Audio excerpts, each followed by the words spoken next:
Assalamualaikum warahmatullahi wabarakatuh. Puji syukur alhamdulillah kehadirat Allah Subhanahu wa Ta'ala yang telah melimpahkan rahmat kepada kita sekalian, sehingga di bulan yang penuh berkah ini kita masih aktif mengikuti program Tabur Permata, tausiah bulan Ramadan, perkuat iman dan takwa tanpa ada halangan suatu apapun. Salawat beserta salam semoga tetap kita curahkan keharibaan manusia, junjungan dan sanjungan seorang insan pilihan, yakni Syahibul Syafa'at baginda Rasul Nabi besar Muhammad sallallahu alaihi wasallam. Pemirsa Tabur Permata yang dirahmati Allah Subhanahu wa Ta'ala, bulan Ramadan mempunyai makna tersendiri bagi umat Islam.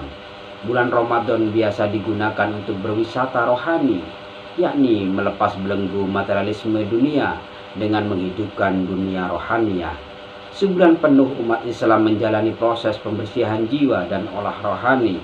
Sebulan penuh umat Islam bagaikan kepompong yang diharapkan kondisi rohani mereka secantik kupu-kupu ketika bulan Ramadan telah usai.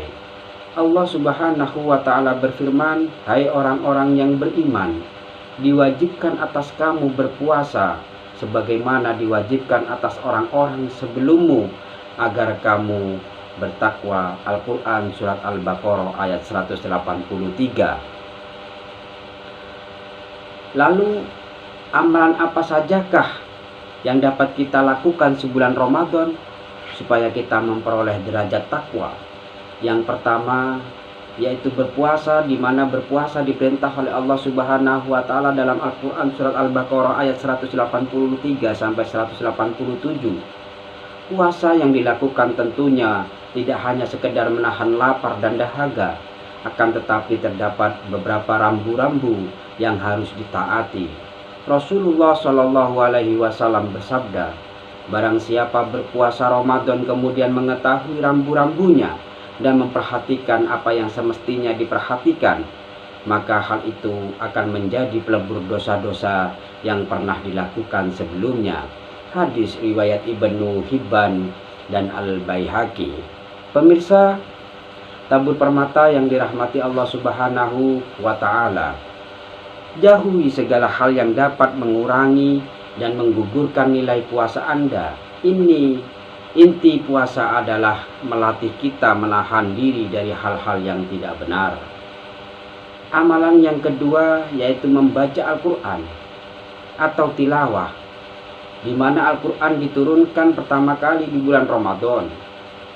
Maka tidak heran jika Rasulullah Shallallahu alaihi wasallam sering lebih banyak membaca Al-Quran di bulan Ramadan dibandingkan di bulan-bulan lainnya. Imam Az-Zuhri berkata, apabila datang Ramadan, maka kegiatan utama kita adalah puasa dan membaca Al-Quran.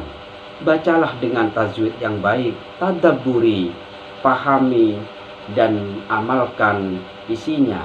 Insya Allah kita akan menjadi insan yang berkah. Amin. Allah. Amalan yang berikutnya yaitu memberi makanan, di mana amalan ini dianjurkan oleh Rasulullah Shallallahu alaihi wasallam, yaitu dengan memberikan santapan berbuka puasa kepada orang-orang yang berpuasa.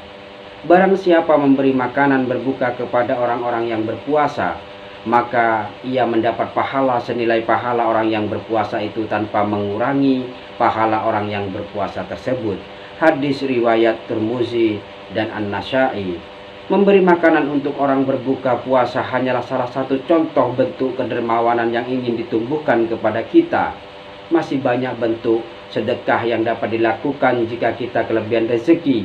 Peduli dan sikap menolong orang lain adalah sifat yang perlu dilatih dari orang-orang yang berpuasa. Mungkin apa yang saya telah sampaikan ini adalah sebagian kecil, dan masih banyak amalan-amalan istimewa yang bisa dikerjakan saat bulan Ramadan. Oleh karena itu, marilah kita terus istiqomah sampai akhir untuk terus mengerjakan amalan-amalan yang dianjurkan oleh Rasulullah Shallallahu alaihi wasallam.